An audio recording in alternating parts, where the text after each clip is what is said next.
Mic check real quick. Talk a little bit about a lot of the bullshit that's been going on this week. Kind of a short week for me. I ended up doing a show Thursday, took place at the dating channel. Make sure you guys give me a heads up, a thumbs up, whether you can hear me or not. Make sure that I'm somewhat, you can hear me. So what I want to talk about today, I was going to talk about just general stuff. There wasn't really anything there. I know that twin turbo C8 Corvette, but no one really gave a shit. But what really kind of took the news over was this stupid fuck NASCAR driver, which I don't know if you guys follow NASCAR. I don't care about NASCAR anymore. It's super fucking boring.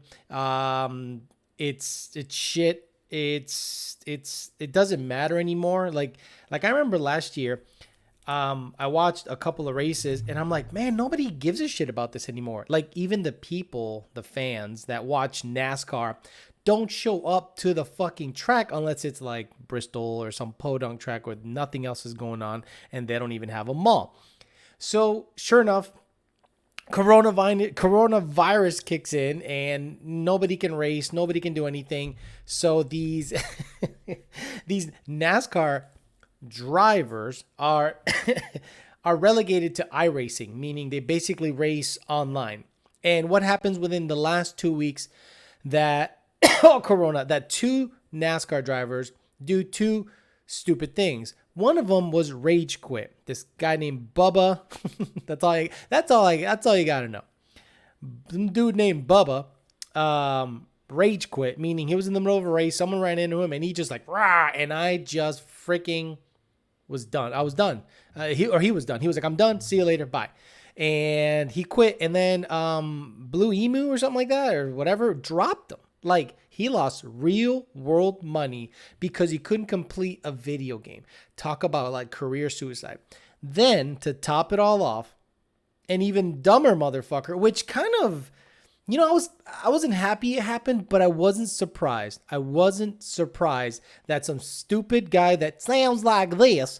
Hey, what's going on, guys? How you doing? Hey, I'm on right now. Can y'all hear me? Can y'all N-words hear me? And I'm like, what the hell? And then he said the hard R. He didn't say, the familiar. He used the N-word with the hard R to say, can you hear me? Can you hear me? And he used the N-word. I'm like, guys, understand this.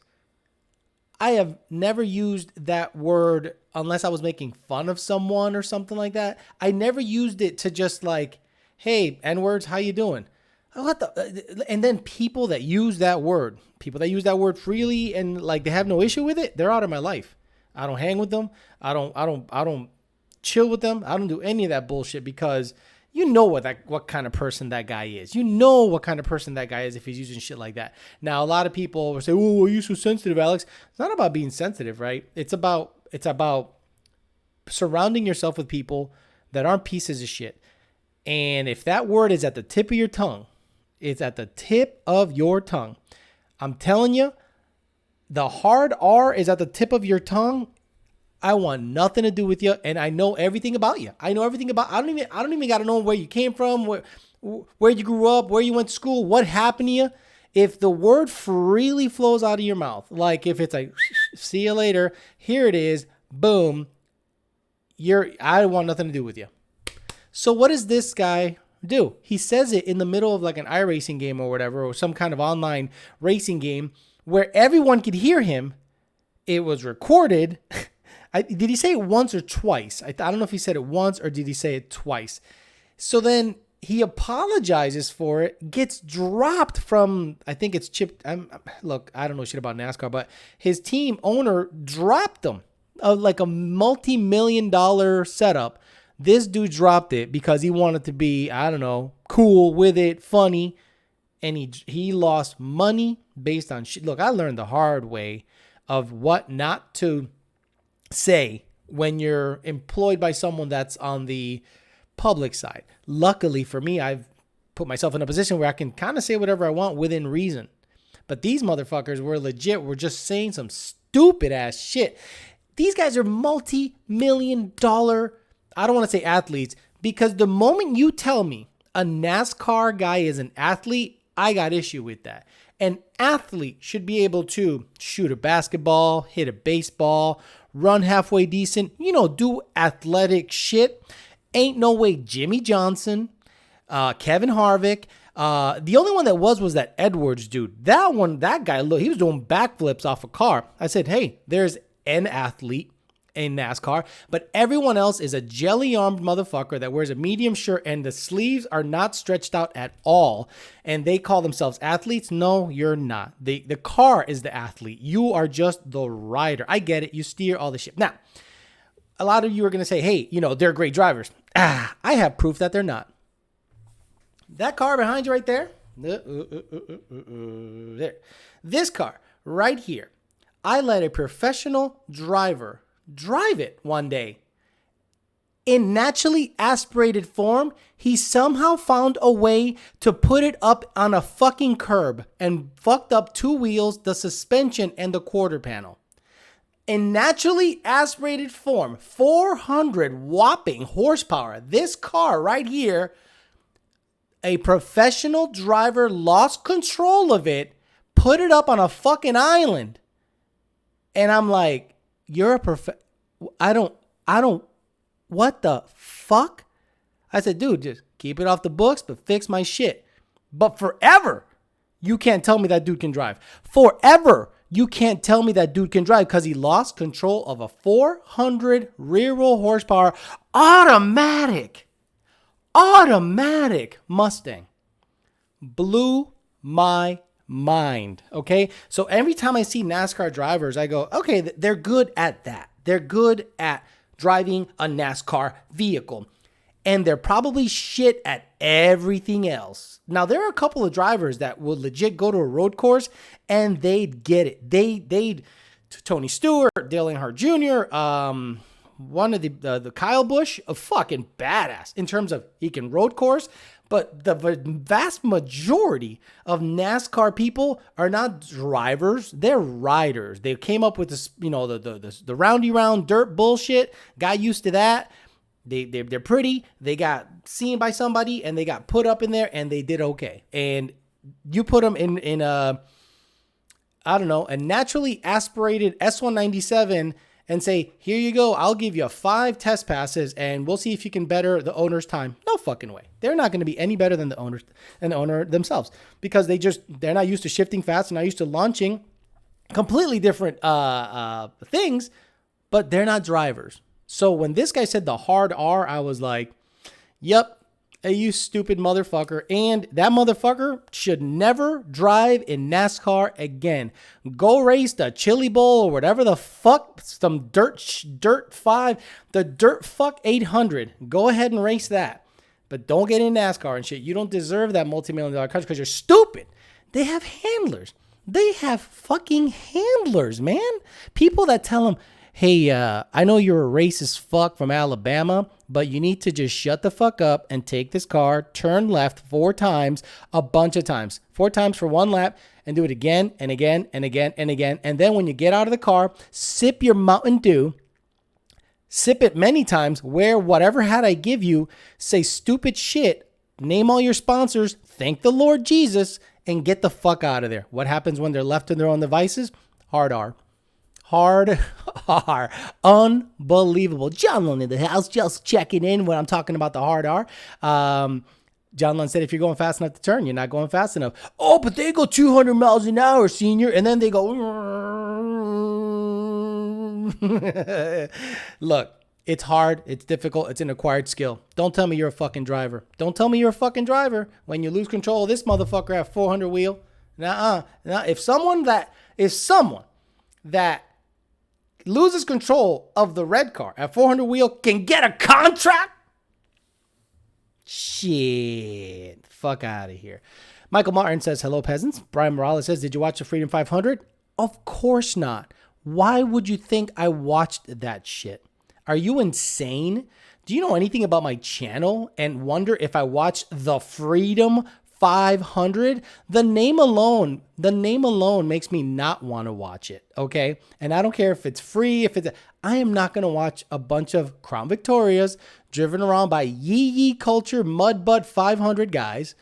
They want to do that shit and get a bunch of views. Congratulations. Look, same thing.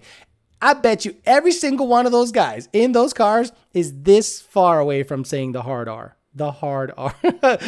Because it's the same group of dudes. Same group of dudes. I'm not watching that shit. Fuck that shit. Did I watch the Freedom 500? More pertinent question was, did I shove a dildo up my ass? Answer is yes. Christopher Kazil says, support for the cause. I know how was the weekend for you? How was the weekend? Weekend was good, but what's wrong with the weekend? Oh yeah, baby. Mike Johnson says, what's your thoughts on running 550 in NA Gen 2? Any benefits over 520? No. There, I answered your question. Nope, no benefit. If it's a naturally aspirated car, you can run 520, 530. 550? I mean, what's the thought process of that? A 50 weight in an NA Gen 2. I don't get it. Hi, Dev says, sounds like he glanced at it. No, I knew what it was. I'm not stupid.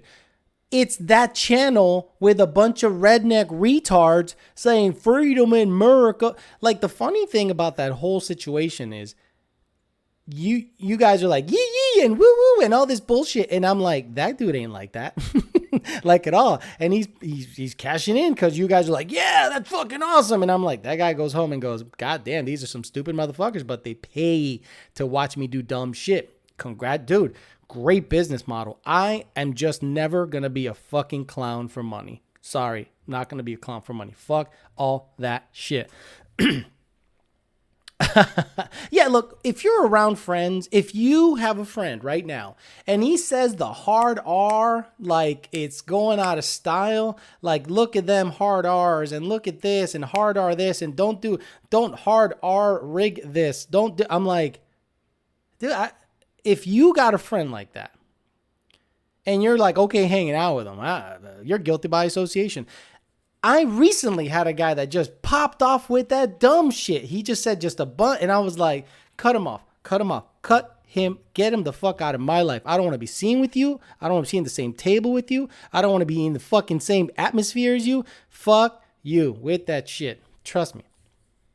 That is some crazy thought process that someone's okay with saying shit like that. Now, growing up in Massachusetts, a lot of people would say, well, what are you, sensitive? What's the big deal? No, I mean, I think the northern states in that sense, and that's probably the only good thing about the northern states, is they got rid of that bullshit a long time ago. Okay, I'm sure it's hidden in the weeds and everything, but when I got down to Florida or in Texas, holy shit, when I went to Texas and I worked at a Caterpillar power systems plant, which basically they built skids that have huge generators, basically run by diesel motors.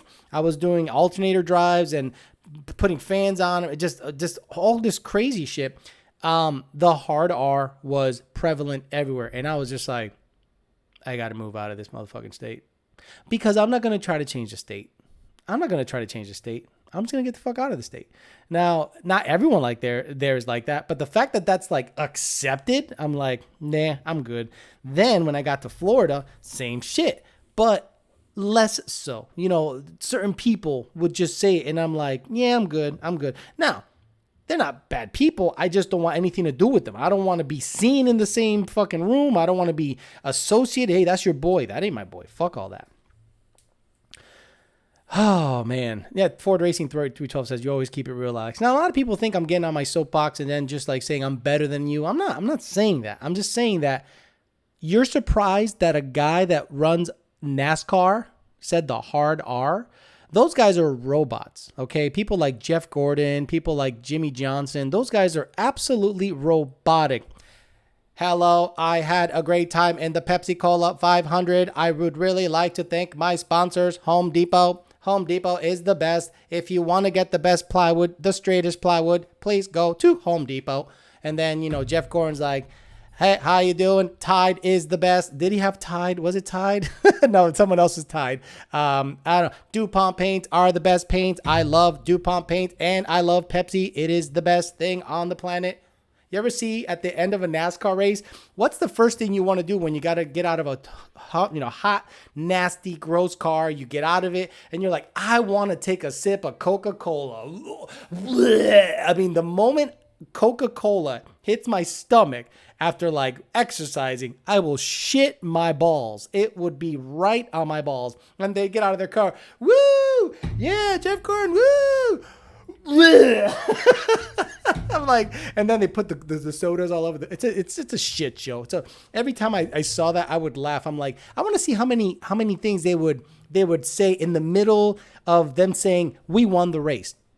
You know, the nice thing, like you would watch Tony Stewart at least, and he would say some real shit. Man, these guys got it.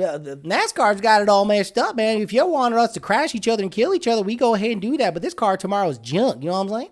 And the guy NASCAR should be fired, and this guy should be fired, and this guy should be fired. I was like, all right, sick. But of course, the robots get in there, and I'm like, man, those guys are controlled with like a joystick. Just some guy in the background has like 5 buttons, and it says Pepsi, sponsor, Jesus, sponsor. You know, like you oh, you know, what's going on? Oh, I want to thank Jesus. Oh, hey, man, how'd the race go? It was very good. Beep. Oh, Coca-Cola is the best soda ever. Oh, my God. Holy shit. Oh, my God. Do you recommend Joshua Michael? Alex, do you recommend a side fuel system running 85 safely on a Vortex setup on my 10 or 80 car? I'm going to be honest with you. The only fuel system I recommend on any boosted car with the 85 is a 4 Innovations fuel system. That's it. That is me though. Okay. So, you know, if you go to the forum, cause I'm not saying you're doing this, Joshua Michael. What I love is people ask my recommendation. Then they go to the forums and go, Alex said this, what do y'all think? And a bunch of motherfuckers that have never done shit, never seen logs, never tuned cars, never had data log, never had cars run lean, never say, oh, I have no issues with it. Okay, so I have 1,000 cars that have a bunch of different fuel systems, and my recommendation, boosted E85, is 4 Innovations. And you're going to go to a forum and go, man, you know, like 4 Innovations isn't paying me. They're not paying me. I don't got anything 4 Innovations in my car. The red car has a 4 Innovations hat that I got from Dwayne Hickman, and everything else was pieced together with hodgepodge shit. So the fuel system that's in my car, I don't recommend to people in the red car. But when it comes for you to make sure your $40,000 boosted car doesn't blow up, yeah, I want you to spend like $2,000 on a badass fuel system. Sorry, call me crazy. Jeremiah Camp was out there saying something. Jeremiah Camp says, did you see the South Park episode with Cartman Racing's The Vagisil car? That was the most realistic thing I ever seen. Now, what I love about South Park is, yeah, it was stupid, outrageous, and dumb, but there's a lot of truth in the dumb shit they said. Who was the guy that ran the Viagra car? Right? He was old as fuck. He was well into his 50s, and they called him the Terminator. You know, a guy that's 5'3", 145 pounds. The Terminator. That guy. Yeah, that guy. They called him the Terminator. Fuck out of here, man, with that bullshit. But anyway, Kyle Larson is gone, looks like, from NASCAR. Apology or not, I think you are fucked. I think what you said was, look, I'm nobody, but this is my opinion because it's my fucking show. What you said was something you thought was fucking cool, and you probably say that shit all the time because it rolled off your tongue like I'm talking to you right now. Like when I say 4 Innovations fuel system, you were like, hard R to my buddies. Hey, hard R's, are you there? And I'm like, wow. And then he's like, hey, man. You know what's funny? Their accent disappears when they do an apology. You know, they win the car. Man, I want to thank GM Good Ranch and Mountain Dew and, you know, and then when they apologize, hey, guys, I really want to apologize about what I said. It is wrong, and I want to apologize to the African-American community. They don't give a fuck about you. You're just a stupid-ass redneck. You think the African-American community looks at you and goes, oh, hey, thanks for the apology. No, they go, fuck you. You're fired. Fuck out of here. Oh, thanks for apologizing. Oh, you know what? Now that you apologize, fuck it. We don't care. No. Go away. Just fucking go away forever. Seriously. People like that need to lose their job so that other people realize You can't say stupid shit like that, especially if you're in a position of influence. Because unfortunately, we look up to stupid guys that turn left and get paid $30 million a year. And then when he says shit like that, I guess people go, well, if he slays it, that's okay for me to slay it. Oh, man. Going to buy my first car soon. 3-valve or 14 V6 Mustang. Sal 24. Neither of those. I'd rather you save your money for a used Coyote or a Fox body. Seriously.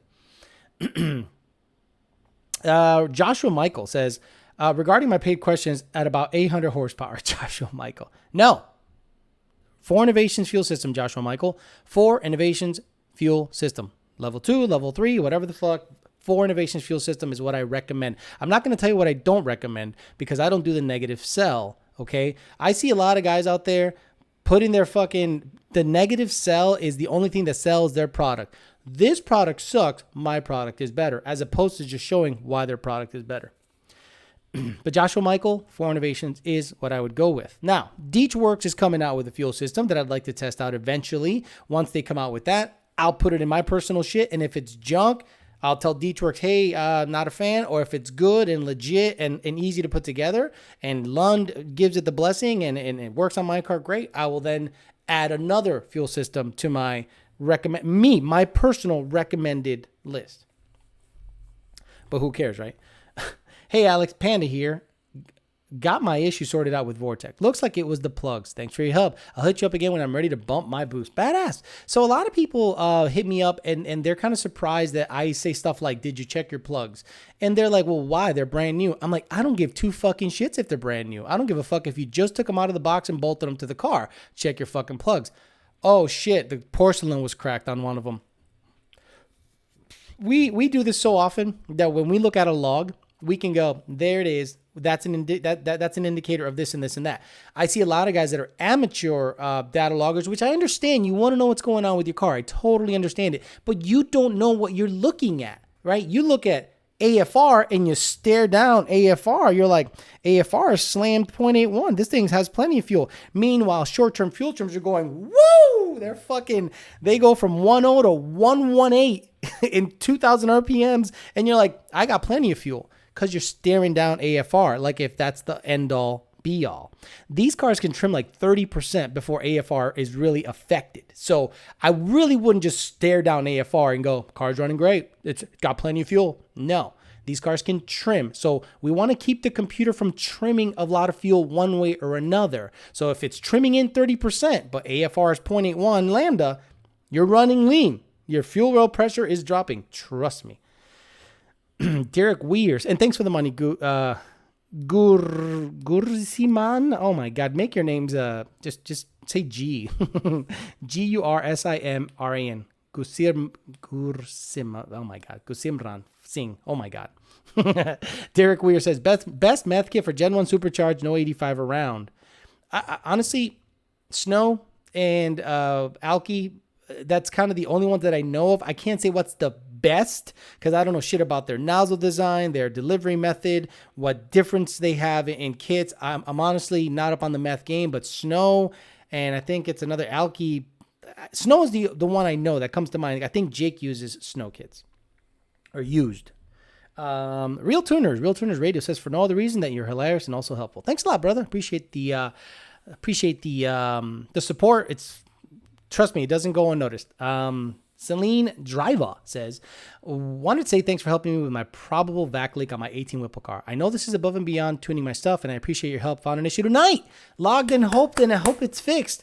Woo, that'd be awesome. Dude, long time listener here, Billy. Dude, this guy had no issues, or maybe had no issues. Then all of us, or maybe he was lean off the rip. And this is what I do.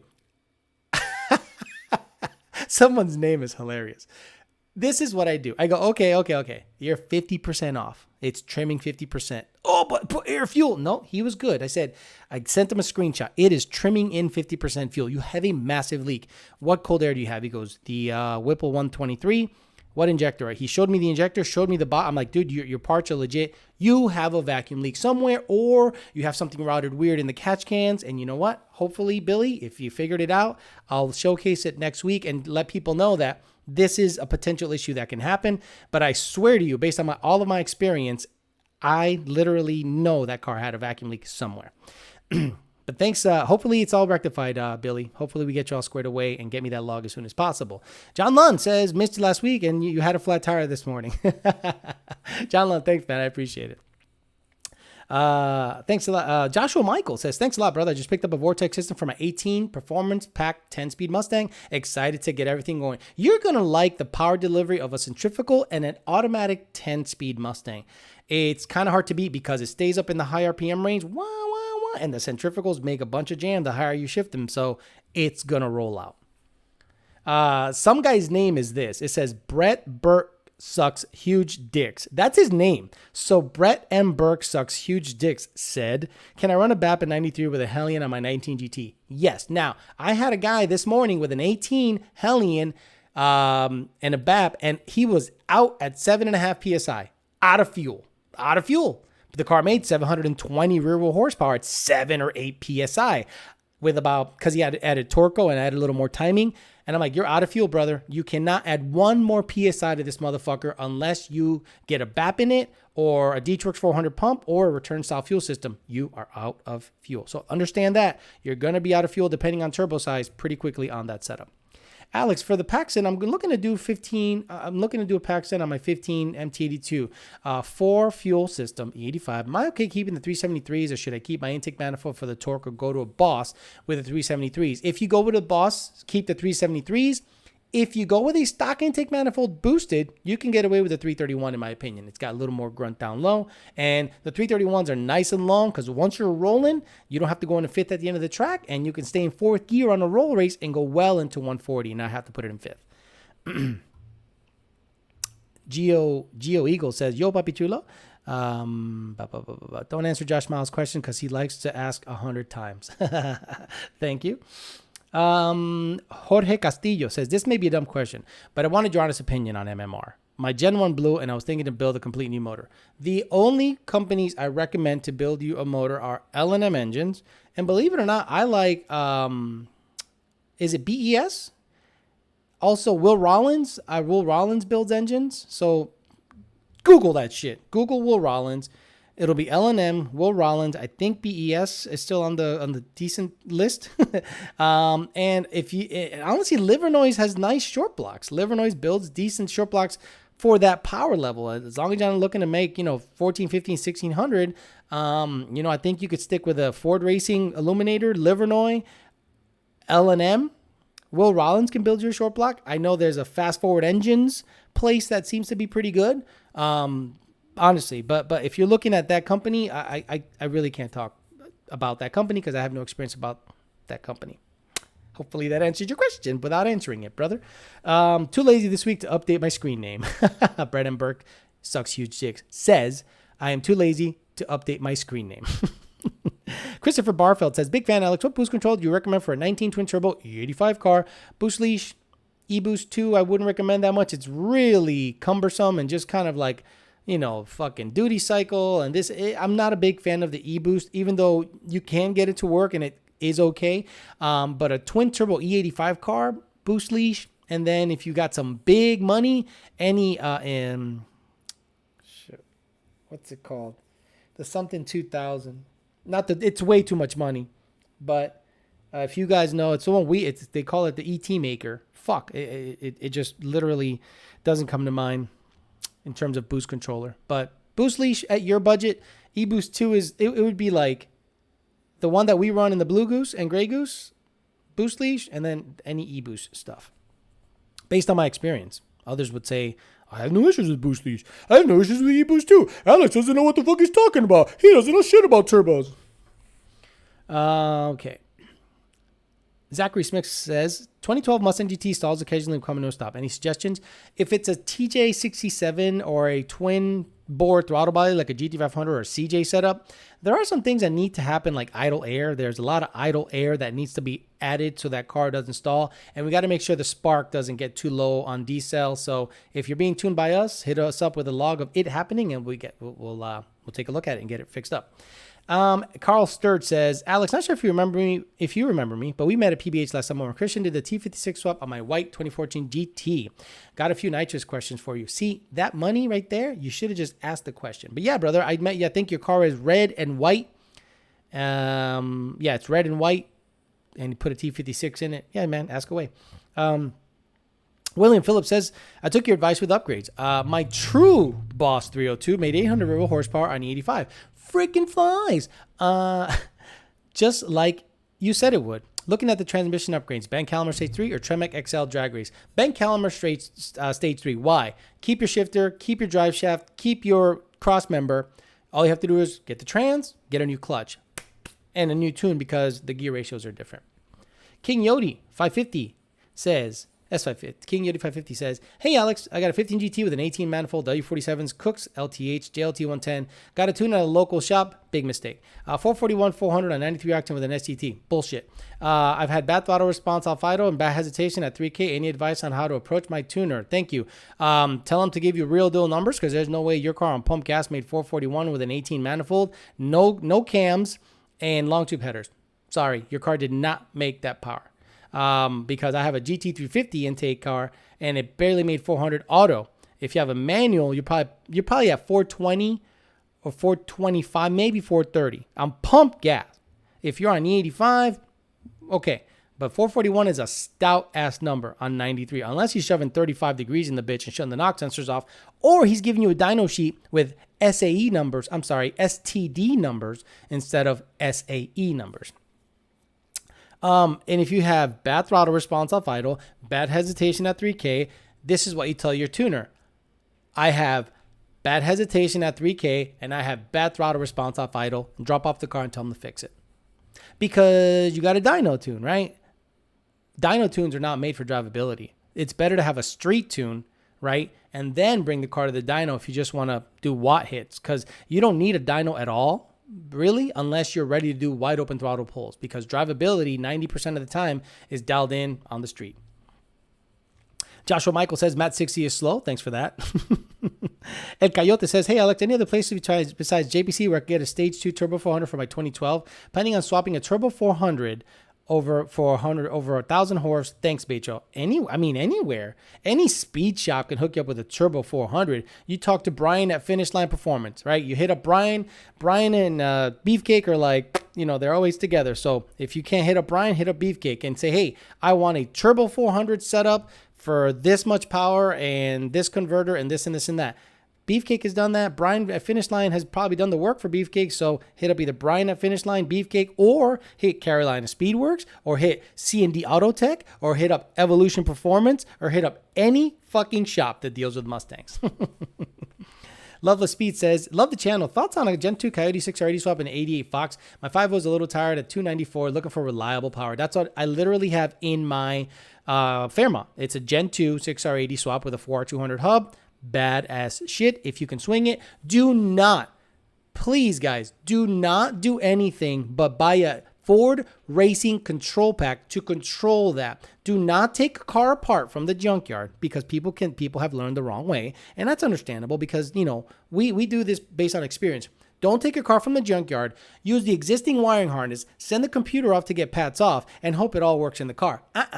Get the engine, trans, and all your accessories, your bracketry and bullshit, stuff it in the car, make it all fit, then get a Gen 2 control pack from Ford and plug and play, start the bitch, and you're done. Excuse me. At high RPM with my Barton Hybrid 3, I get insane vibration between 6,000 RPMs and 8,000 RPM, where it's almost hard to put it in gear. So you mean everything that is solidly mounted is vibrating? You're telling me everything is solidly mounted in the car and it is vibrating. That'll happen. Now, if you do have an out of balance condition in your drive shaft, like you mentioned in the last half of your question, he says, I've heard that the U-joint on the drive shaft, if the U-joint's bad, you'll know it real quick. Do you know of any other variables? Honestly, just get your drive shaft balanced or check if your tires aren't square. I've had Mickey Thompson ET Street Rs, ET Street SSs, and DOT Pros literally be square, and at wide open throttle, that bitch vibrates like a motherfucker. Only after a couple of burnouts and getting it nice and hot does it straighten out. Hurricane Logan says, cat delete, resonator, delete 410s, and lethal off-road H-pipe on a Lon 91 tune manual. What's it going to make? Dude, stop it. Stop with these basic bitch 101 questions. This is what I'm going to start doing now. If you have a basic bitch 101 question, do not spend money. Please, I'm trying to save you money. Don't spend money on a basic 101 basic bitch question. Your car is barely going to make what it makes over stock because you deleted the cats and then you're running on 91 octane. It's not going to and you have 410s. So that shows less power from the roller. So you're going to go, okay, it only made 398. Lun tune sucks. Okay, you have 91 octane, 410s, and an off-road H-pipe. It ain't going to make much more than stock. Hey, Alex, did you ever have hair? Show us a pic. Brett Burke. If it's the Brett Burke that I think it is, I wonder if I want to go there. Yeah, I had hair way back in the day. At 19 years old, I started to go bald, meaning just receding hairline. And I said, get it out of there. And I've been buzzed and bald ever since. Jacob J. GTI says, channel support and sadly don't have a Mustang yet, but between the knowledge you and my buddy Inzane Mustang gives me, I'll be in good hands. Yeah, Inzane is a good guy. He fucking hung out with us all weekend at Texas 2K. Good guy. Knows his shit. Unfortunately, blew up his rear end at a Cletus and Cars event, which tells you never to go to a Cletus and Cars event. Who goes to a Cletus and Cars event? I know. It's probably the only big event that shows up and you want the likes, you want to get on social media, you want to be on video. I get it, dude. I get it. Jesus, thing went way off. Okay. That was insane. Okay. JP Stang says, Vortec 33E85. Thanks for the sauce today. I'll send you that shift log tonight. Here's money for lunch and support. JP Stang has a 3.3 pulley on a 19 or 18 and up manual Mustang E80. Okay. He was on pump gas. So he was having that shift to shift knock issue where it just happens. It happens to just knock in the middle of a shift. And he's like, I said, dude, I can desensitize it, but what if it's real knock? Like real detonation. He's like, shit, I don't want to blow it up. I don't want to blow it up either. He said, what do you recommend? I go, if you get E85 in this pig, I know it's not detonation. If you test the ethanol, you know it's 85%. I know it's not detonating. It's got plenty of octane. And then we can tell the knock sensors to take a fucking hike, get the fuck out of here, peace, and shift as happy as you want. I'll leave the knock sensor somewhat on, but I'm not going to, let him interfere that much on the shift. And that's what he did. And hopefully that log comes back clean. If it doesn't, I'll take more sensitivity away from the motherfuckers and make sure that sucker stays on E85 and he can just send it and not have the knock sensor interrupt because he's on E85. He did the right thing. He bought a fuel system. He said, fuck it. I don't care about knock sensors. Fuel system, let's send it. And he did. Badass shit. Love it, JP Stang. Marshall ENG says 13 premium for sale, Lund-tuned, full bolt-on, free-flowing exhaust on E85, UPR suspension, Mantic clutch, invoice to proof, carbon drive shaft, built rear end, all mods selected per Alex's recommendation. Looking to get 20K. That's a good. That's pretty good because is that the one that has 50,000 miles on it? I think one of them it said had like 52,000 miles. That's a pretty good deal right there.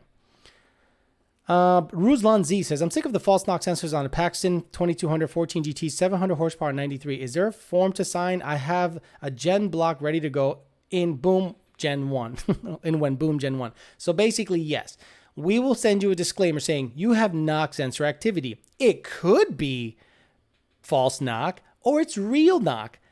If you want us to desensitize or take them off, sign this disclaimer. In that disclaimer, it says if you pop off online, this disclaimer absolves us from any responsibility, and I'll make that shit public. Yes, Ruslan Z, hit us up if you want your knock sensors desensitized, and just like you said, if it pops, it ain't our shit, I'll gladly do it. Joshua Michael says, Matt760 is set to ask for his tune.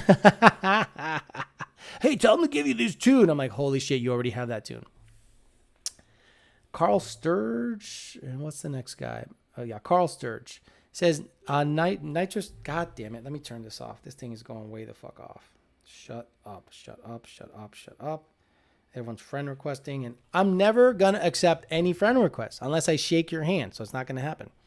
So, shit, where are you? Carl. NOS wet plate, VMP BAP 1050X's. Thoughts on the NOS launcher controller? Never heard of it. I'm sorry. I don't have any experience on it. All I ask is this. I don't give a shit what nitrous kit you got, even if it's your button and that's the controller. If you can get the nitrous to come on at 36, 3700 RPM off by 71 or 7200 before it hits the rev limiter, I don't give two shits what controller you have. I don't care. Doesn't matter to me. That is all on your end. I do not like nitrous. I do not co-sign on the use of nitrous. Why? Because it is heavily dependent on the end user, you. And I do not want you having control of your car. Sorry, you should not have control of your vehicle because you will blow it up. Guaranteed. So get a controller that has a window switch that allows RPM activation and deactivation, and make sure that fucking thing works before you put nitrous into it. I don't care if you got to wire a light into it that tells you when it's on and then when it's off, but make sure it comes on and off at a predetermined RPM. That's all I care about. Honestly, I don't care what controller you use as long as it does what I ask. Sorry to be a bit harsh on it, but I hate nitrous. And for the money that you spent on nitrous, just save up a little more and get a fucking Paxton Pro Charger or a Vortec, and you'll be way better off. Ask Oslandier Diaz. That guy was like, I want a 100 shot. Boom, he got addicted to it. I want a 200 shot. Boom, he got addicted to it. And then I was like, you're going to blow it up. You're going to blow it up. You're going to blow it up. Blew it up. Got a Gen 2 bottom end. With boost, he's living chilling at 830 rear wheel horsepower, 840, 850, I think now. And he's like, I can't believe I didn't do this sooner. I'm like, right. You are wasting your fucking time on a 150 shot nitrous kit. Now, if you're serious about nitrous and you can get direct port nitrous, you have my attention. But if you're shoving it in the throttle body and anything over a 200 shot, puddling in the fucking runners, doing some dumb shit and not evenly distributing, it's not my shit. Shannon Dugan says, you might not have personal experience, but what's your honest opinion on the On3 turbo kits? My turbo went bad after 500 miles doing proper brake stuff. It's a price wise, it's a cheap turbo kit, so you're gonna get what you pay for, but it makes power. I've seen many On3 kits make good power. I just, there's a reason Armageddon kits are the $11,000. There's a reason Hellion kits are $8,000, $9,000, $10,000. If you're like, I got a twin turbo kit for $5,800, that should kind of tell you everything you need to know. You know what I'm saying? Joe Barano says, hey, Alex, isn't Ford discontinuing the GT350? If so, don't you think the Mach 1 should take its place with some sort of 5.2 setup for a setup? Ford put a bigger motor in the 0304 Mach 1. They did put not bigger in terms of like size, but it was still a 4.6, but it had dual overhead cam and 320 horse, I think it had. If the 350 is going to be discontinued, I'm buying a GT350. A 2020 GT350 is like Predator Junior. It is badass shit, and I'd love to get my hands on one of those guys, but I can't swing it, and I got to be like serious one of these days and get a place and studios and all this bullshit. But yeah, if a 350 is going to be discontinued, the Mach 1 should take its place. F-150, S550. He's also a follower of the Power by the Hour channel. I really appreciate you supporting all the Mustang channels that are not shithead channels. The channels that don't constantly clickbait you because they're selling their car. I just bought this supercar and now I'm selling it. So I need you guys to click on my shit because I'm selling it and telling you that I'm selling it so you can get views and likes because I'm telling you I'm selling it. What the fuck is this world coming to, dude? So he says, do the F-150 manifolds take away chingos of HP? Oh, yeah. F-150 manifolds are garbage, and I don't give a fuck who made a test and said they make more torque. They make more torque, and then they absolutely drop off the end of a cliff at like 6,200 RPM. It's like, what? And it's shit. Carlitos Way says, Bichotazo, have you ever heard anything about pulling a Sentry blower to death, then controlling the boost with a boost controller, making it hit almost like a PD blower and the rope end of a Sentry? Yeah, it's called the torque booster, and it's the dumbest shit I've ever heard of. Just put a 3.3 pulley on the motherfucker and let it sing. Torque boosters are fucking stupid. They're dumb. If you want the car to hit like a TVS, buy a TVS. If you want the car to have positive displacement, oomph, and top end power, then you buy a Whipple, because those Whipple rotors keep making power. It goes straight up. So instead of buying a torque booster on a Sentry, buy a Whipple if you want that kind of power delivery. If you want more torque down low, buy a TVS. I'm not a big fan of over boosting, then getting rid of all that shit later on, because you want to be like, what? Like, why would you want to do that? Just put a 3.3 pulley in that bitch in E85 and send it, or a 3.6 pulley on 93, send that shit. My 19 Mustang with a 3.6 pulley on 93 made 720, and it hits pretty hard down low. It is pretty stout, so I'm not a big fan of torque boosters at all. Travis Newland says, where are you, Travis? Travis. Holy shit, you guys are going crazy. I'm trying to keep up. Sorry. Oh my god. He says, can't wait to get the new CJ set up and tuned this weekend. Over a year kicking ass on 0 revisions. Time to make more power. Lund for the win. Thank you, Travis. Marshall ENG says, yeah, man, just rolled over 58,000 miles in South Florida. Yep, that's the one I was talking about. 20,000 miles. If you want a clean southern car in Florida, hit up Marshall ENG, 58,000 miles, full bolt on, $20,000. Looney Lou says, do you recommend 373 gears for an auto all-motor Gen 2 S550? If so, should I buy the ring and pinion or just get the whole pumpkin? Get the whole pumpkin, because that's what I want. That's what I want on the red car. I want a 373 for this car NA. I think it'll work out real well with the current manifold setup and a badass converter.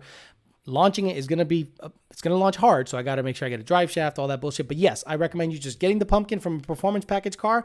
Take your existing flange from the diff and put it on the new one, because they have to match up to the drive shaft properly. They're not all universal. They're distinctive to their own vehicle. There's like 4 or 5 different types. SoCal Bronco 70 paid me money. I retracted the statement. Sick. George Castillo gave me $5. Says, go to brands on a rotating assembly, or better just go Gen 2 short block. Port Gen 1 heads, OPG sprocket. So you know what? I like the Molly power pack, which is rods and pistons. It's like manly rods and Molly pistons, like the Ford rate. I don't know. It's like a Ford power pack. It's similar to what's in an Illuminator. That's what's in the red car. The red car has a power pack, manly rods, Molly pistons, 11-to-1 compression, stock crank, and that thing has been living for 3 years at over 900 wheel horsepower. Mike B says, Gen 2 heads, is there a difference between the Mustang F-150 castings, valve size ports? Can't find a definitive answer. Honestly, I cannot answer that question for you, brother. Maybe you can look it up if you have a friend that works at Ford and he can look up some tech shit in their system. That might be able to help you in terms of valve sizes and everything like that. But I cannot tell you off the top of my head, because I just don't interchange Gen 2 F-150 heads and Gen 2 Mustang heads, or Gen 2 Mustang heads and Gen 2 F-150. I just don't hear that interchange a lot.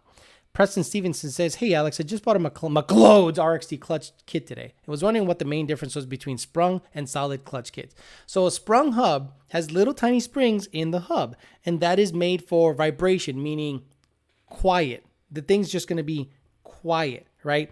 Also, when you engage the clutch, it has a bit of a shock absorber. That is a sprung hub. A non-sprung hub solid is just that. There is no springs taking up any of the vibration, harshness, or any kind of load-bearing spring in there, so it will be louder.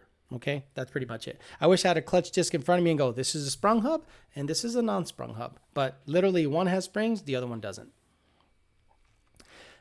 Ethan Hack says, 18 versus a CJ Manny on Gen 1. Details and what's better, NA.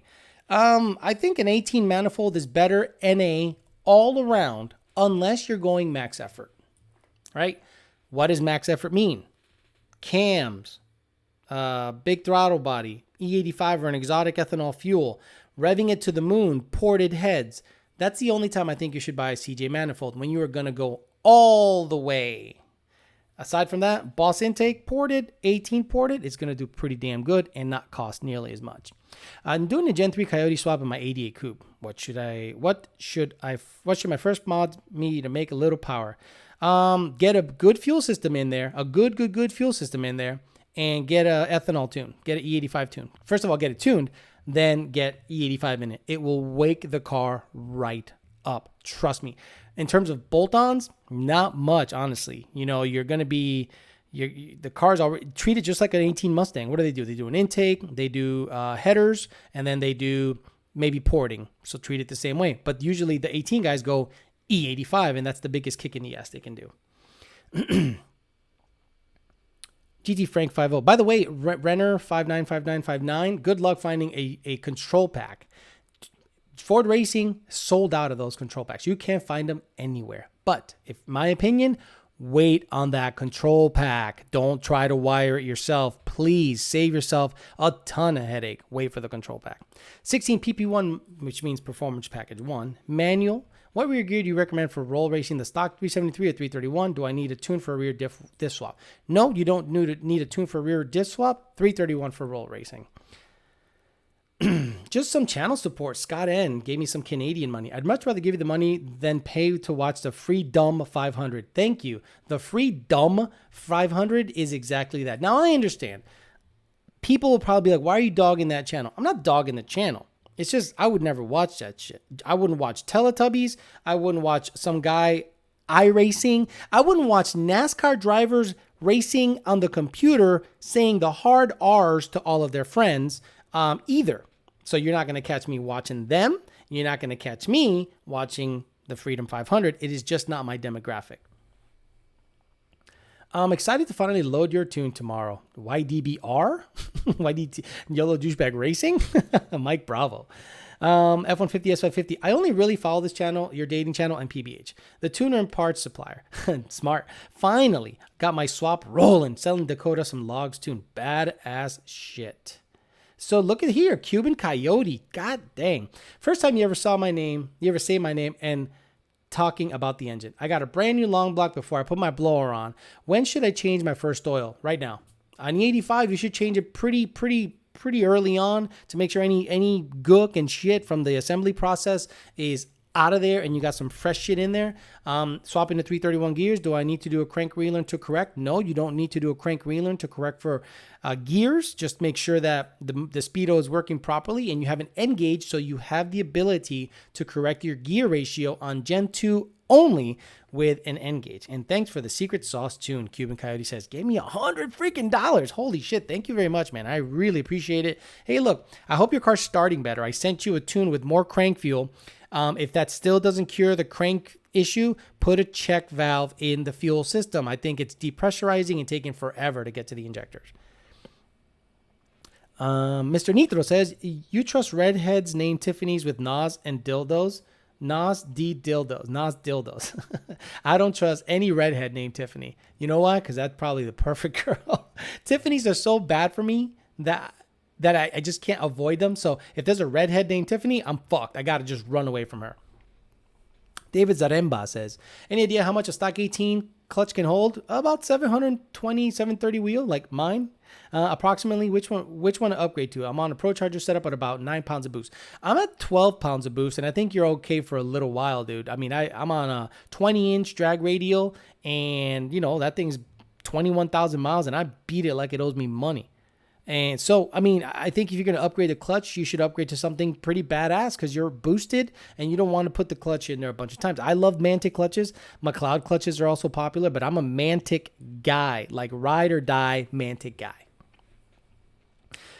Planning on twin turbo soon. Just running the NOS for now, Carl Sturge says. The NOS launcher has built-in progressive control, watt switch, internal math for lean rich deactivation. Nice.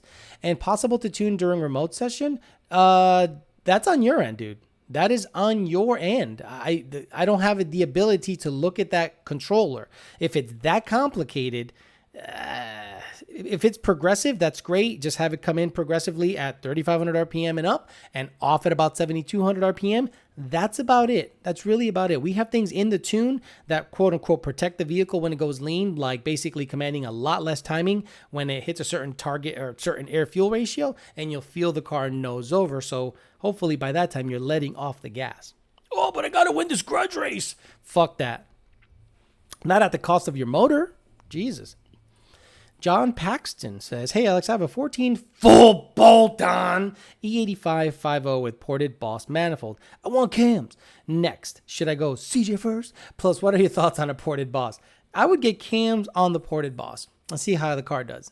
Because then that's $1,100, $1,200 less that you got to spend. So get the cams on the ported and port the Boss. It's going to cost you a couple $100, I think, to port the Boss intake, or buy a ported Boss and sell yours. And get the cams. Get some comp cam stage 3s with limiters and Send that bitch, and it's gonna make good. It's gonna make good power. Trust me, it's gonna make good power. Renner 595959 says, just got my Gen 3 control pack from Frank at PBH. Badass shit. Thank you very much. I see a lot of guys that go out there and they start their builds and they go off the deep end with it. They're like, well, I'm gonna use an F-150 computer. And then they say the hard R. I'm going to use this hard R's F-150 computer and turn off the pads. And then after that, I'm going to use this Stephen Miller Tyler harness, and he's going to go ahead and, oh my God.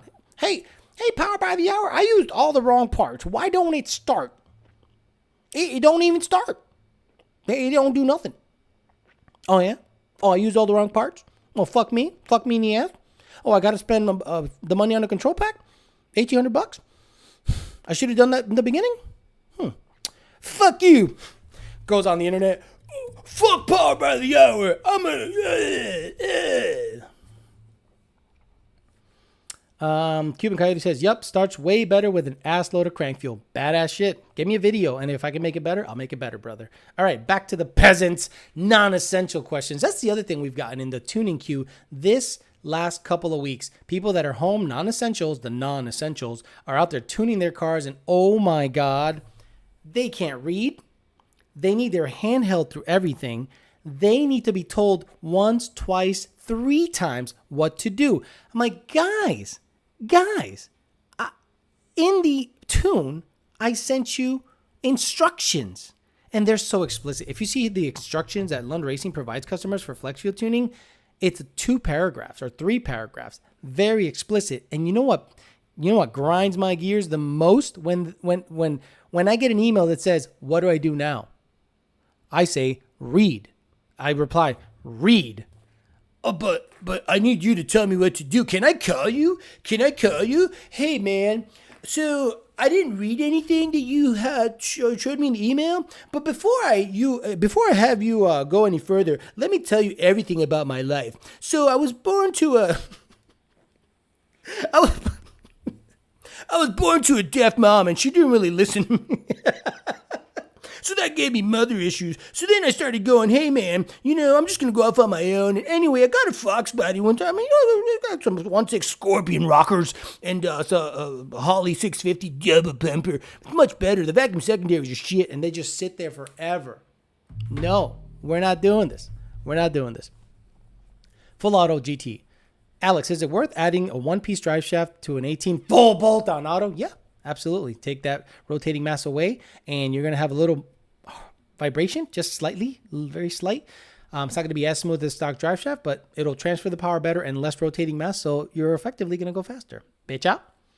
What are your thoughts on sleeper cars? I love sleeper cars. I mean, the Fairmont isn't really a sleeper car anymore. It has bigs and littles, a big stupid ugly wing, and an 87 to 93 front air dam. So people are like, fuck that car.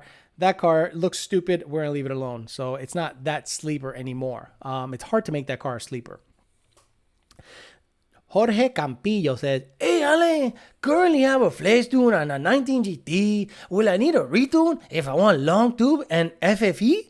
So the Flex and E85R tunes are pre-configured for exhaust modifications. If you don't understand that sentence, I don't know what to tell you. The Flex and E85R tunes are pre-configured for exhaust modifications. So you do not need a retune, sir. Alec Cantu says, hey, Alec, I have a 2014 5.0 with a Boss Manny. Do you recommend a retune if I get the Manny ported? No, you do not need to retune the car if you get the manifold ported. Now, if you port a hole in it, you're going to need more than a retune. I had a customer go to Mexico Racing League. Shout out to Brian Luna and Aces High down in, I think he moved from Pasadena, and he's like in, is it Humble or Humble? Humble? I think he's moving. And a customer shows up, and I'm like, AT manifold, LU47s, PMAS, flex tune. So I'm like, here's a no flex base, log it. That shit was whack. It was fucked up. Or it was a Boss intake manifold. Yeah, Boss intake manifold first. So he dropped it off at Aces High. Brian Luna was like, órale, vato. Hey, man, I took the car apart, and it ended up being that the Boss manifold was cracked when he closed the hood on it. So we're going to go ahead and replace it because, that's... That's exactly how he talks. And then I guess the manifold, then the customer's like, Orale, vato, I got another fucking thing in the garage, man. I'll be over right now. And he brought him an 18 manifold with a huge hole in it. And Brian Luna was like, hey, man, this is not going to work, but I suggest you fill this application out. Because you're going to have to pay for this somehow. And I think we went back to a stock manifold. Oh, man. Oh, shit. Oh, fuck. Where are we at? Alex, that was a moment where you watch. Alex, that was the moment where you watch yourself. Yeah. Someone say sleeper. I love the Fairmont. Dead. Dakota told me not to do 373s on a full bolt on Gen 2 auto.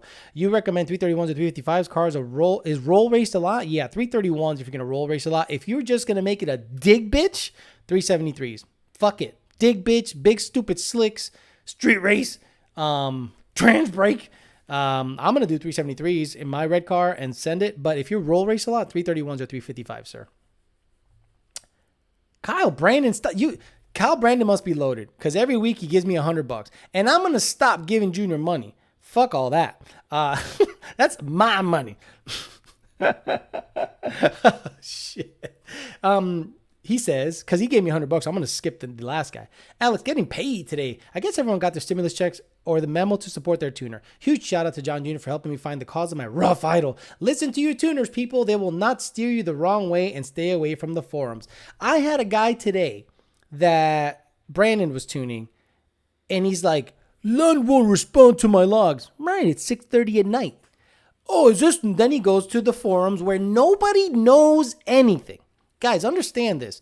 On the forums, nobody knows anything on Facebook, on Instagram, unless they are tuning your vehicle, unless they are tuners and see the tune that you have. Anyone else doesn't know a goddamn thing. So he's like, oh, my car accelerates on its own when I let off the gas. I look at the log, the fucking throttle angle is stuck at 6. I'm like, you bought a used throttle body, didn't you? Someone sold you a cheap-ass throttle body, you put it in your car, and you expect it to run well. It ran great on my buddy's car. Did he complain about decel issues? Oh, come to think of it. So what they did is they dogged the tuner, hoping that that is going to make us help them. Understand this. You dog me before giving me a chance of fixing or diagnosing your shit, I fire you. I quit. I say, John, fuck this guy. Don't need him. Fuck it. Because I'm done chasing these guys that think that they're going to shame me on social media to help them. If you play that game, hey, help me out, or I'm going to make fun of you on all these pages, you're fired. Bye. Here's your money back. Bye. Don't need that shit. But Kyle Brandon, thank you for listening to Junior, because we're not going to steer you the wrong way. It is our job to give a shit about your car. Understand, guys, our job is to give a shit about your car. You are secondary. So if the car's running good, we look good, and you're happy. So give us a shot. Let us do everything possible. You already paid. Instead of going on social media and going, fuck these guys, someone else is better. Okay, you're fired. See you later. I'm not going to fuck with your shit. Get the fuck out of here. 300 horsepower for life. That's it. Says, rather hollow out a mag light and fill with fart putty, or help a 20-year-old vape nation build a 2-valve. Would I rather hollow out a mag light and fill it with fart putty, or help a 20-year-old vape nation build a 2-valve? I'd help a 20-year-old vape nation build a 2-valve. Because I don't know what the fuck the first half of the sentence was at all. But Kyle Brandon, thanks again. I appreciate it. And I guess I have to send Junior more fucking money. And Zane Mustang says, just got the trunks at home, ordered all the rear end parts and having Bombaras, put it all together, mid-11s with stock manifold at the goal before I go CJ and Cams, man. Orale. Hey. Insane probably appreciates that. But yeah, Bomberas, by the way, Bumberas. Boyd Bombera and Kenny Bombera. Quick story about Kenny Bombera that you guys might like. So, I was working as a service writer at Bomberas. I was the front guy. I was a front desk guy. I don't know what the fuck I was doing. So I was still understanding how Texans talk, right? So Texans love letting you know they got money. I got money. This gun cost me $5,500. Yee. And I'm like, good for you, bro. But in Massachusetts, where there's old money, they hide it. They don't like showing out. But in Texas, look at me. Look at my fucking big stupid wheels. Look at my me. The insecurity in that state is huge. So this doctor shows up in an SRT8 Jeep. And he's like, I want to have the fastest Jeep on the planet because it's Mopar or no car. I'm like, the fuck are you talking about? And I made a joke. I go, well, if you wanted to go fast, shit about a Mustang. And he just looks at me like I'm a fucking asshole. So I'm trying to get this guy's money. So I'm like, what would you like done to the car? What are your goals? He goes, I don't care. I just want to be the fastest son of a gun around. And money ain't no object. Now, way back in the day, Kenny gave me a talking to because I was being nice to customers. A customer would come in. I would say, this is what it costs to build your car. And the customer's like, that's too much money. And I would say, oh, shit, I'm sorry, sir. Let me work on the quote for you. Let me get your number, and I'll see what I can do about the price. Kenny's like, get over here. Look here, you stupid Yankee.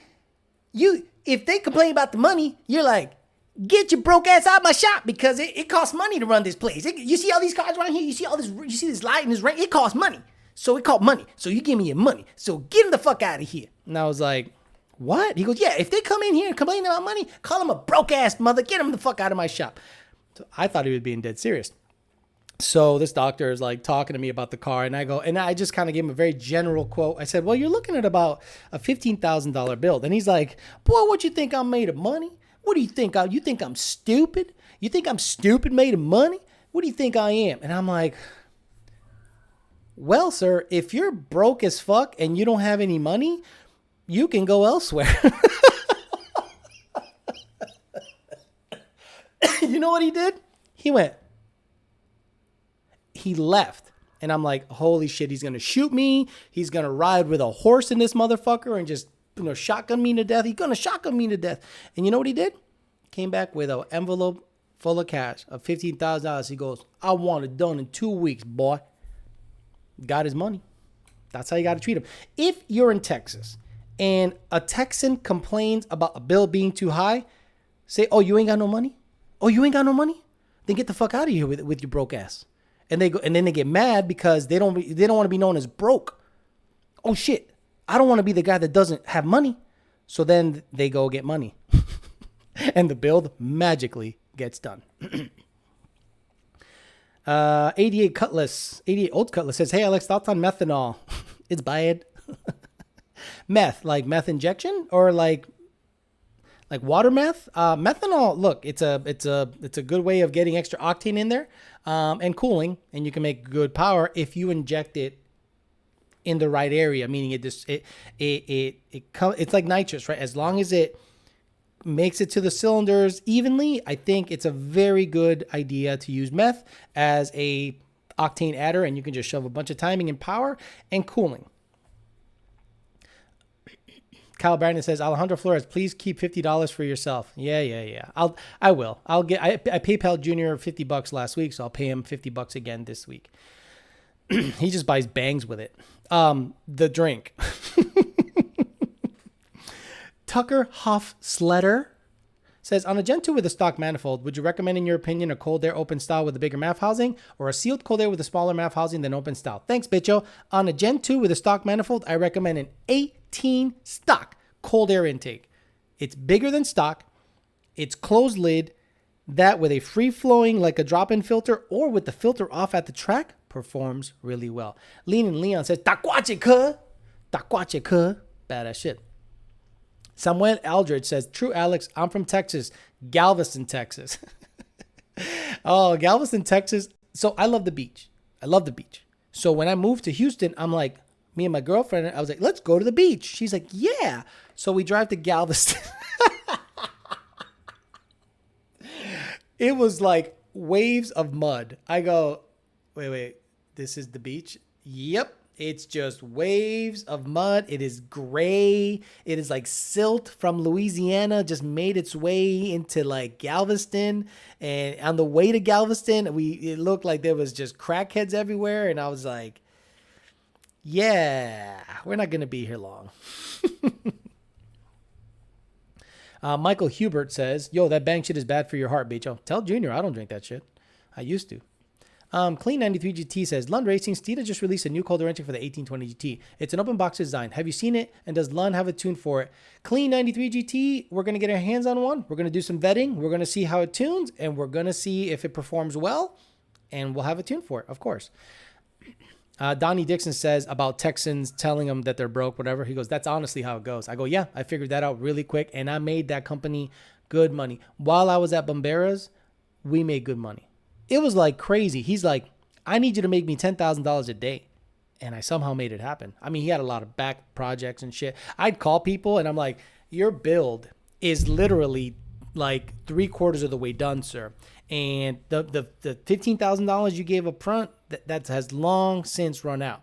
He's like, all right, what you want to do? And I'm like, why don't you just, I don't know, kick me $20,000? He's like, okay. I'm like, what? He goes, yeah, okay. You ready for the card number? I'm like, yeah. Boom, boom, boom, boom, boom. Hit it. It makes a nice little beep, beep noise, meaning it accepted. And I went, all right, sir. We'll let you know when this money runs out. I did that when I just needed money. And boom, boom, boom. And how much you make today, Alex? $55,000. Then a basketball player shows up with a Jeep. And he's like, I want to Hellcat swap a Jeep. And I'm like, oh, my God. Unreal. 3 Valve Eric says, oh, sorry. KC Godzilla says, clutch or shifter for a 1750? Clutch or shifter? Clutch. I don't care about a shifter. I like the stock shifter on 1750s. They're fine. You don't need a shifter. If you do buy a shifter, get a Barton Hybrid 3 and a Mantic. If you get a Mantic and a Barton Hybrid 3, you're going to be good for a very long time. 3 Valve Eric says, Alejandro Flores, I heard someone ask me if it was safe to run 91 octane fuel in their 93 octane tuned Mustang. What would you tell them? Sure, you can run anything from 91 to 93 octane. These cars have adaptive octane logic, and they make more power when you have 93 in it. They make less power when you have 91 in it. That's it. Don't run 87. Don't run 89. Chaser50 says, got an updated tune for my Whipple Gen 3 from you guys. Now I have no clue how to take off the Whipple base tune and return it to stock. I don't know how to... No. Just tune over it. Tune over ours. You know what I mean? Tune over their tune. Just shove our tune in it and it'll save the stock Whipple tune as the stock tune on the Engage. Hopefully that helps. What's your thoughts on running 93 pump gas plus meth injection on a Whipple 3.0 375 pulley 15 Mustang GT? I have E85 in the area, about 15 miles.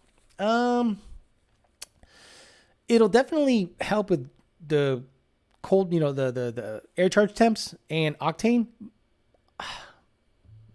I just won't rely on it. You know what I mean? Like, I'm not a big fan of meth injection for that reason. Like, evenly distributing it through the cylinders, making sure that it doesn't puddle, it doesn't become... I mean, if you can get it as close to the combustion process as possible, I'm a big fan of it because you can just rely on it. Don't ever run out. Make sure you never run out, and we can push that car. But it would take a decent amount of back and forth, and you definitely got to make sure you don't run out, because if I'm ragging that car out on meth and you run out of meth, you're going to have a bad time.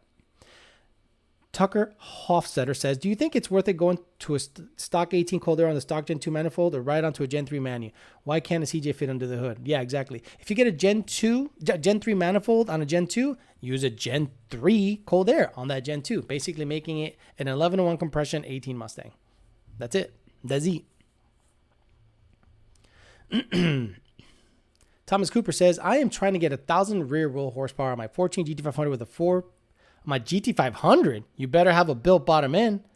You are not making 1,000 on a stock GT500 bottom end. You will blow it to smithereens, brother.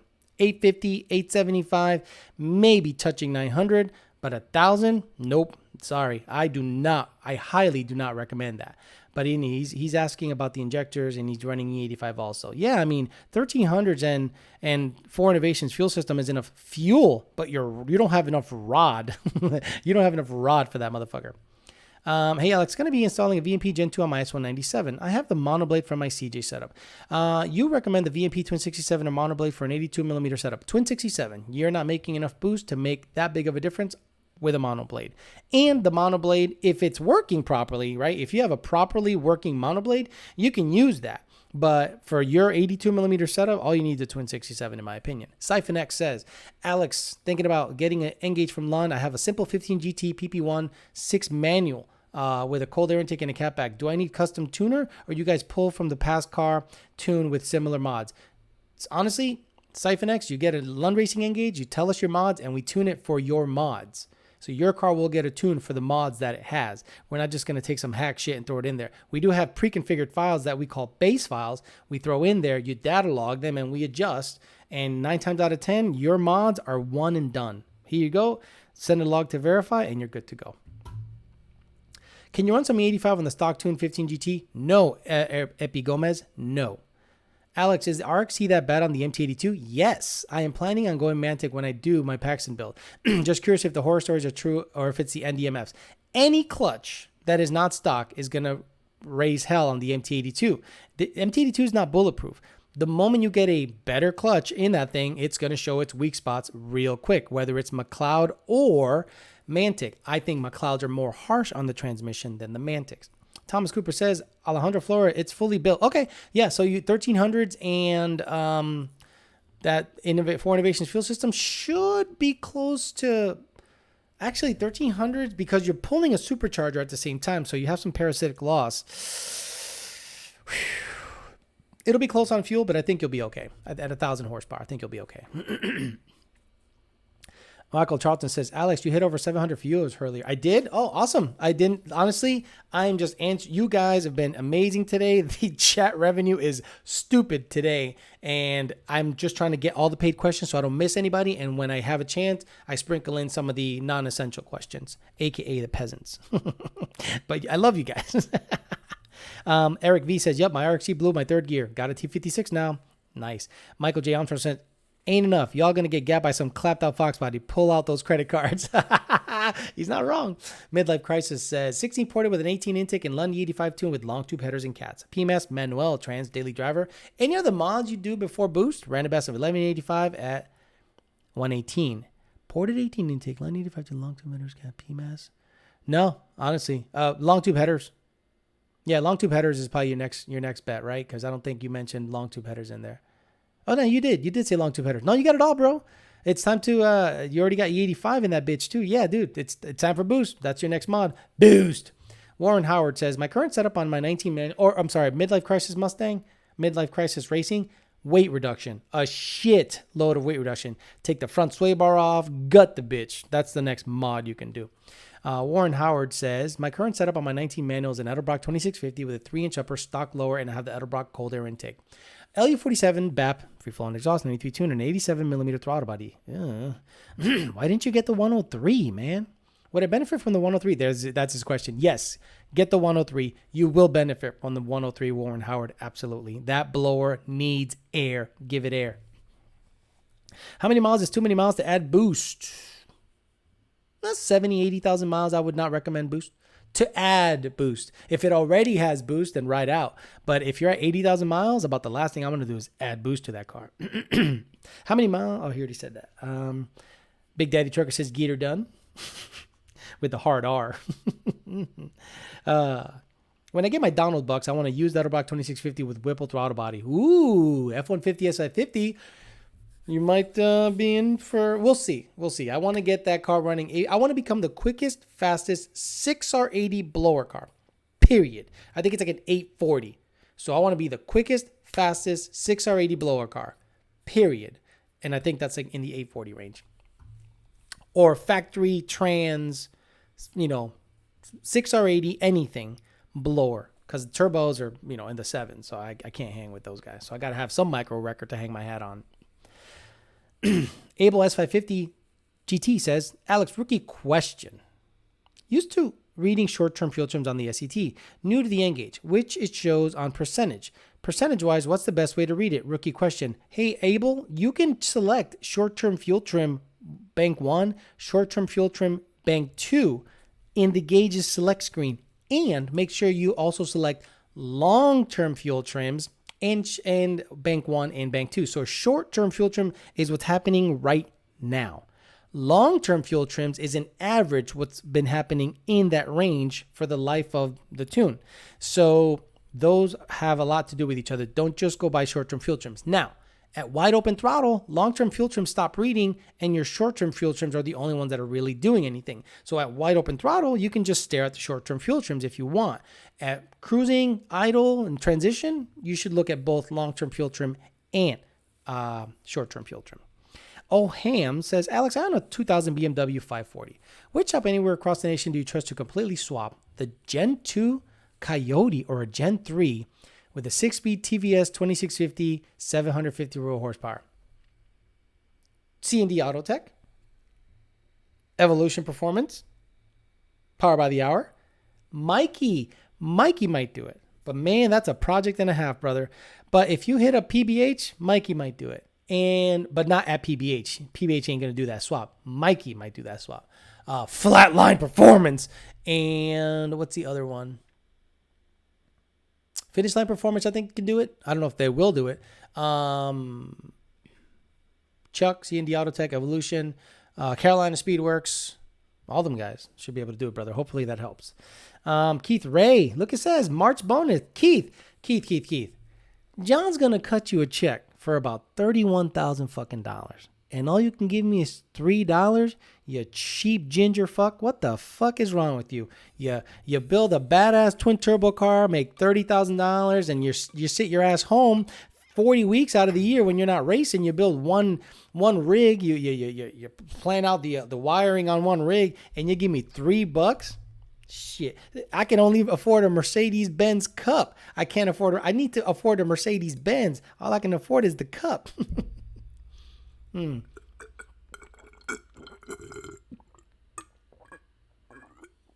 Oh, yeah, you sick ASMR fucks. You like that?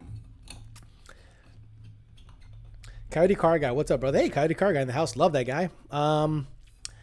Keith Ray, thank you, Michael. I'm trying to go all out for the build. Yeah, but he gave me $3. I like how everyone like, hey, how you doing, guys? Hey, it becomes like a chat room. Hey, ASL, remember ASL? Age, sex, location.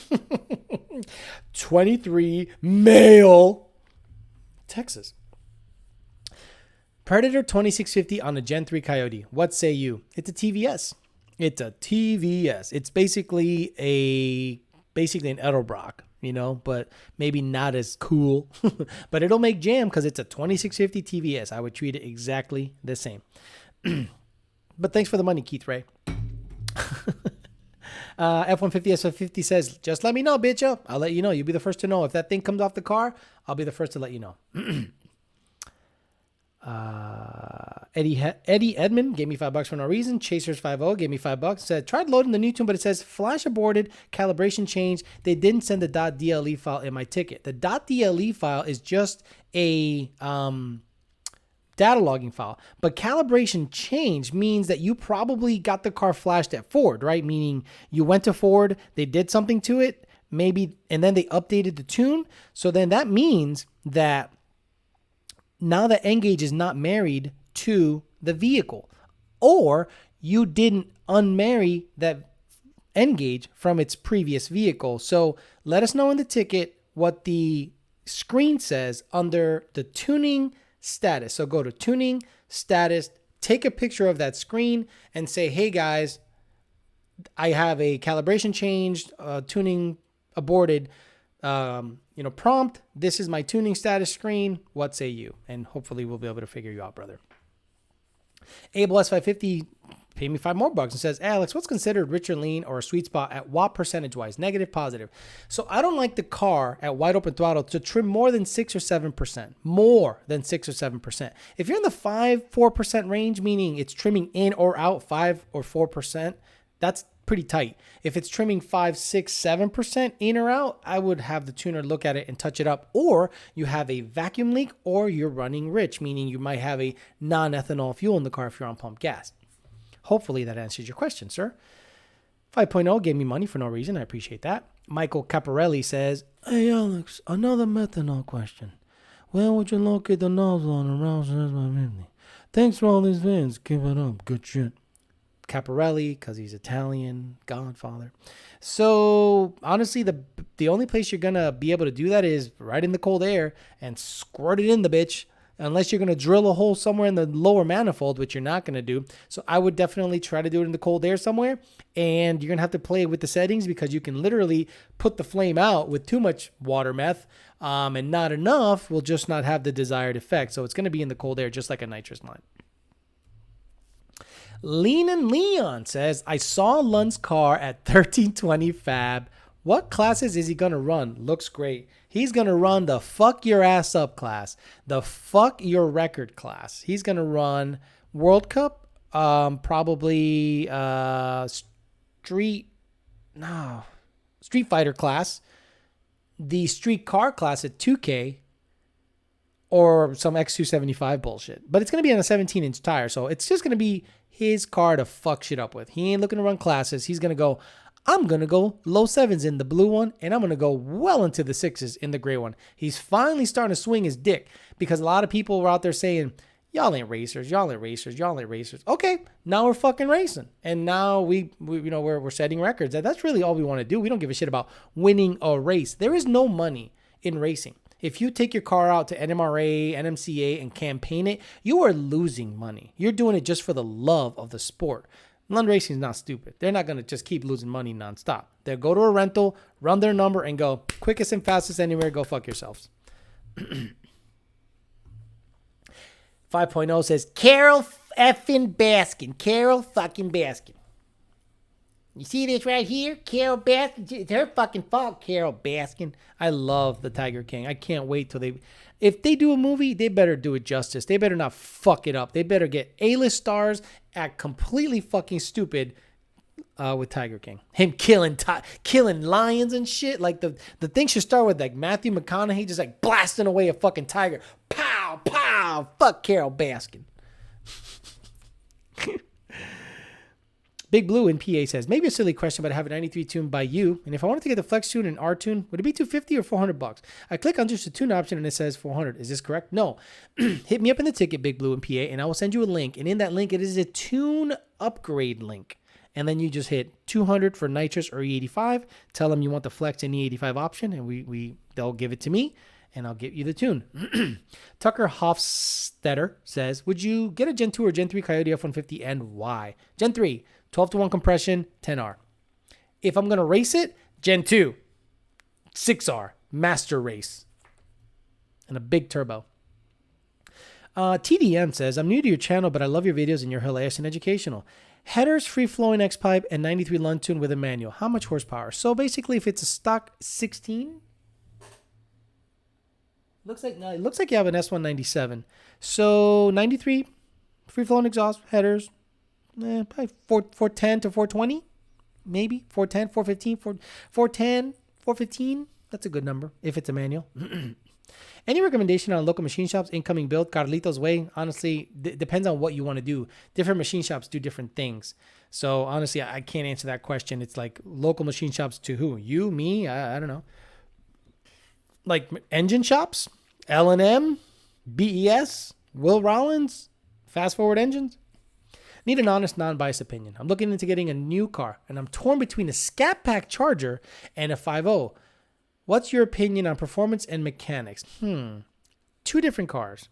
The Scat Pack Charger is a big, comfortable, nice car. You're not going to be able to go as fast with it that you can with a 5.0 with boost. Now, if you're going to keep them both naturally aspirated and you're just going to throw headers in it and a tune and a cold air, I'd get the Scat Pack Charger. It's a bigger, nicer, more comfortable car. And it looks great. If you want to eventually really send it, boost it, and go well into the 9s, maybe touch an 8, I'd get the 5-liter, brother. 88 Cutlass says, Alex, methanol fuel, not meth injection. Oh, methanol fuel? Do you have enough injector for that, 88 Cutlass? Like, what are you going to run, like M1? I mean, yeah, if you have enough injector and you can control it properly, badass shit. And you don't even need an intercooler. It just fucking freezes your shit as it combusts. But you need a shitload of injector. But like the Australians, that's all they do. They do those burnout contests. All those guys run meth because that shit will blow the fuck up if it's on anything else. It runs cold, and the more you run it, the cooler it gets. As long as you have enough injector and enough fuel delivery, why not? But controlling everything, it's not as easy as just running meth and going. There are different, methanol has different properties. It acts differently than ethanol or petroleum-based fuels. So you got to be careful as to, how you're going to force it into the car. It can really act up if you don't get the mix right. So I love it if you can swing it. Keith Ray runs M1 on his car, and that thing runs a 6 something. It goes through about 5 gallons of it every fucking pass. So you're going to go through a lot of it. As long as you have adequate fuel delivery and fuel supply, it's unlimited octane, and you don't need any kind of intercooler. Pretty badass shit. Do you make fun of the exhaust company like pipes for pipe bombs? Have you ever tried chambered mufflers like Flowmaster? Sure. Flowmasters suck dick. They're the shittiest muffler on the planet. Especially the new ones. Drone. You were in your car, and every Flowmaster on the planet is like, and you're like, I'm just going in 6th gear at, 80 miles an hour. And you're like, I'm not even on it, And then when you get on, it's like, I'm like, fuck this thing. So I like a MagnaFlow, like a street, because of the MagnaFlow street with like a forced induction setup, like a supercharger and long tubes, it sounds like an animal. And when you're cruising, it's not super loud. I'm not a big fan of Flowmasters because of the drone, because of the design, because of how it's chambered. Not a fan at all. Pipe bombs suck because they're cheap, but they make noise. That's what they're for. They're just noise makers. I had pipe bombs when I was a fucking boy racer shithead coyote guy, and I got them out of there within a month. I'm like, fuck these mufflers. They're stupid. They're loud. The car doesn't even sound good. Okay, so today has been an insane show. You guys have supported a lot. It made a lot of money today. God damn it. And I tried to get as many questions as I could because a lot of the paid questions kind of overran the peasant questions. But I'm going to go back on the peasant questions real quick. But let it be known, stop paying me. Don't pay anymore. Let's just hammer out some of these questions on the regular column. And hopefully I'll be able to, answer some of these questions that have been lingering for a little bit. Pat the One says, Alex, I tried your bedroom move on the wife. She said it was painful. Head scratch. Talk us through it. Yeah, I mean, it goes in at a weird angle. So again, you're on your knees, right? You're on your knees. Okay, you're on your knees on the bed. You're on the knees, right? So like that. Her legs are here. So you got to bring her right up to you, your right to your hip area, and you just pump away. Now, if you're a fucking animal and you're just ramming it in, you're going to hurt her. Now, some women can take more than others. So you got to kind of gauge that properly. Now, be happy that you got enough bitch out to hurt your wife. Because if you didn't have enough bitch out to hurt your wife, she'd be like, oh, I don't feel anything. That would be bad because that position, it's like maximum penetration at maximum angle. So if she's not feeling that, you got problems. But honestly, maybe give her some of that half bitch, y'all. Okay, hey, I'm going to give you 50% off of this bitch, y'all, because she can't handle the move. You know what I mean? Scat packs are pretty damn nice. They are nice. Obi Altizer says. George Maris says, hey, Alex, thanks for the reply. What's the smallest pulley I can safely run with a VMP Gen 2 on my S197 with 9379, and you're cutting it close because the 93 has to be sweet. A Wheeler thinks David Spade, Joe Dirt, Tiger King, mullet, and everything. I hate David Spade. He's not as an actor. What are you talking about? He's great. Stop. 3 Valve Eric says, ha ha ha, ASL days. He knows what I'm talking about. Okay, let me get down here. No wonder you have no hair. Your lack of NASCAR made your hair fall out. You talk funny, dang, sound like a Yankee. Ha ha ha. From Dixie, come on down and have some grits. I live in Florida. I'm probably further south than you. Aaron Brown says, you helped me out with my twin turbo 1910 R80, but planning on putting twin 61s on a built top end Silverado for my daily. Thanks for all the help. Okay, badass shit, brother. Michael Hernandez says, LOL, half bitch up. Alex, is that badass Fox Eagle killer still running around the streets of Florida? Yes, he is. Absolutely. Car is a bad motherfucker. And every once in a while, he thinks about taking it out of retirement. I guess there's like a 720 McLaren out there mopping up the streets from a roll, I think with Nitrous. So he's thinking of taking it out of retirement. But if that McLaren gets beat by a Fox body, he's got to sell that shit. Like, that should be the race. What happens if you win? You sell it. What happens if I win? Well, yeah, McLaren beat a Fox body. Matt Jones says, go balls deep, nuts hanging. Jesus, poor guy. See you next week. Cuban Coyote says, see you next week. Didn't we even talk about the hard R yet? Oh, yeah. Big X Wendell. The first 20 minutes was about the hard R. Hey, Alex, what do you think about the TR3650 transmission? Good transmission if you get it built, like from Ben Calmer. An even better transmission. Stock, it's going to handle about 400 horsepower before it gives up the ghost, but it fits on a Coyote with a 3650 clutch setup, so it's a good alternative. View on the Deechworks new system. I don't have it in my car yet. I'm going to see if I can work with Deechworks and get it installed in the white car and see how it does on the 85 return. Matt A says, Alex, you missed my paid question. 13 GT TVS car, rear O2s needed, or can I plug them? I have one close to my trans crossmember bolt. I'm afraid to getting false knock. Dude, every sensor needs to be plugged in. Plugged in. Maybe not in the pipe if you don't have bungs, but plugged in so you don't get circuit codes, Matt A. Definitely needs to be plugged in. Jeremiah Camp says, yeah, 720 on race gas, 900 horsepower, it moves out. Exactly, Jeremiah. So if Eagle Breaker comes out of retirement and beats that car, he's got to sell it.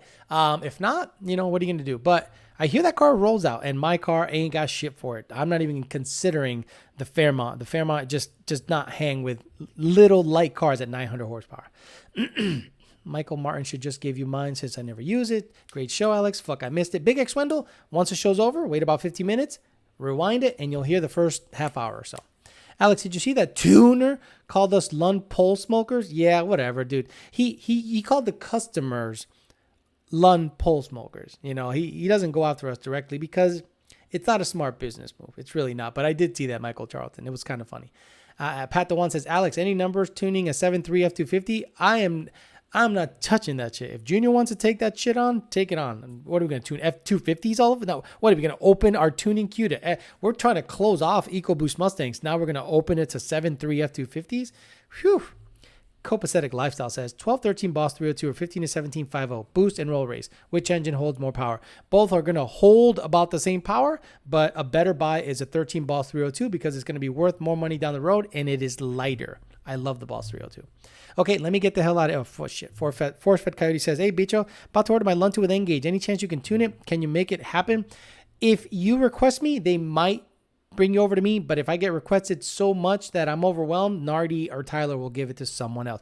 Okay, guys, let me get out of here. I really appreciate today. It's been a record-setting day in terms of revenue, questions asked, all that stuff. The first half hour was mostly talking about Kyle Larson committing career suicide using the hard R slur word in a iRacing deal, and he's pretty much gone. If he somehow races again, that would absolutely blow my mind. I also talked about NASCAR drivers, most of them not being real drivers because they crash 400 horsepower S550s, and hopefully you guys enjoyed the show. Tune in on Thursday on the dating channel. I'll be back on that. I'll try to get videos out there. It's not easy. It's very busy nowadays tuning the non-essentials, so hopefully I'll do my best to get content out to you guys. Have a good night. Thanks for tuning in. We'll see you guys next week.